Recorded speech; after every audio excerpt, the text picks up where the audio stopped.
如果我真係我想話，我就黑子啫，好多年輕人喺屋企都拗緊頭，都唔知想做乜嘢。咁佢而家有咩趨勢或者有咩建議？你係睇到有個做社會企業啊，真係做社會企業。你因為其實講緊咧做生意咧，點為止做生意？咩叫做生意咧？就係喺一個資本主義嘅手法裏面去滿足人嘅 quality of life 啊，即係人嗰個生活嗰個嘅質素係啦，要求咁啦。只要你嗰盤生意裏面係能夠滿足到或者改善到人嘅生活質素嘅話咧，理論上咧你就喺呢個資本主義社會裏面你係賺到錢嘅。係啦，所以要從呢一個方向去諗咯，點樣去幫人？係諗咗去點樣幫人，然之後先再去諗點樣去賺錢咯。我覺得有少少咧息息相關，又要扣住，就係我去幫人。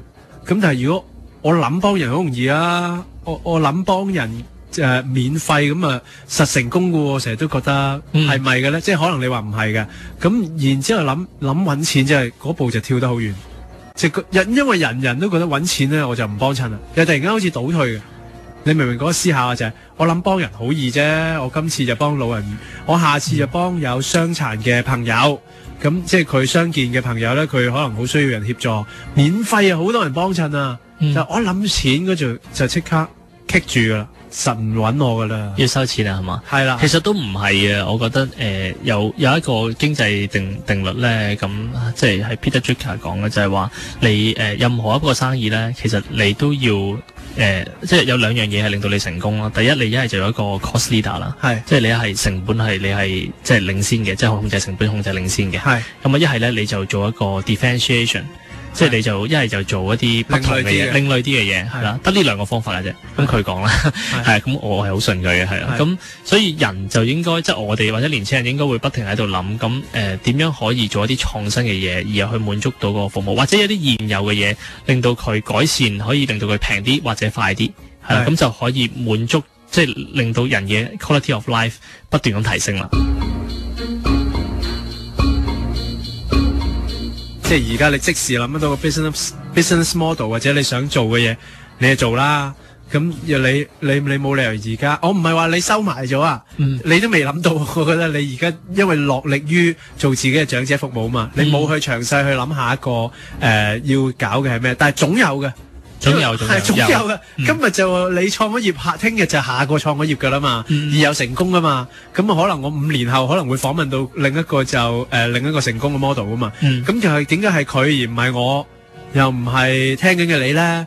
咁啊，真係要跟翻可能阿力你講嘅所有嘅方向，嘗試再去埋頭苦幹，諗清楚，做多啲研究，咁啊做多啲嘅調查，去查清楚係咪 work。然之後滿足晒你頭先我哋講嗰啲嘢，你係咪做到好平？一係好快，一係你唔同嘅，亦都唔齋係呢兩三個 point， 你再諗落去都真係通嘅，咁你就有機會成功。咁好啊，咁阿力你可唔可以結語啊？即係去話俾而家嘅年輕人聽，而家未必係關於創業事，你會唔會對於佢哋都好有感想？我覺得年輕人呢，其實有個夢想，唔好俾人哋一下打沉呢，就覺得你自己唔得咯。其實打機都係一個夢想嚟噶，係打機都可以打到世界冠軍，轉筆都係世界冠軍，玩大富翁都係世界冠軍。你最緊要你自己做嗰樣嘢，你覺得係開心，同埋一齊由心做，覺得自己做嗰樣嘢真係有價值嘅，你相信呢一樣嘢，努力啲去做。成為一個好人，咁呢件事呢，就喺你個圈子度就會成功噶啦。其實電台節目，你睇我唔到，陳強，你睇我唔到，我放嘢響度。今晚同上星期5晚上嚟嘅癲青長者社會企業創辦人阿力真係癲在佢做緊好多人一世都未必做到嘅事。如果你只係諗緊錢，可能好多人揾錢癲過佢，但係佢唔係只係諗錢，佢要同時幫人，而同時佢要面對唔同人嘅挑戰，被抹黑，然後企硬再行前。有唔少人會問我，喂陳強，乜乜事件對於你有咩影響？我開頭會覺得冇咩影響喎，但係諗多啲又會覺得有影響，有好嘅影響。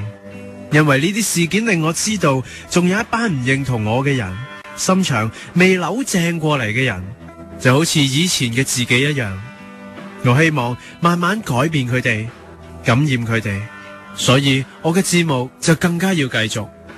我嘅節目要繼續，係因為有人唔聽，而唔係因為有人聽。阿力都要堅持，日日有人唔認同佢，佢就更加要做好佢嘅社會企業，直至所有人都明白佢，咁啲長者先唔會白白少咗個得益嘅機會。阿力也好，我也好，而家為自己相信嘅事動搖緊嘅你都好，有樣嘢唔怕遲，叫堅持。你睇我唔到，我放嘢響度。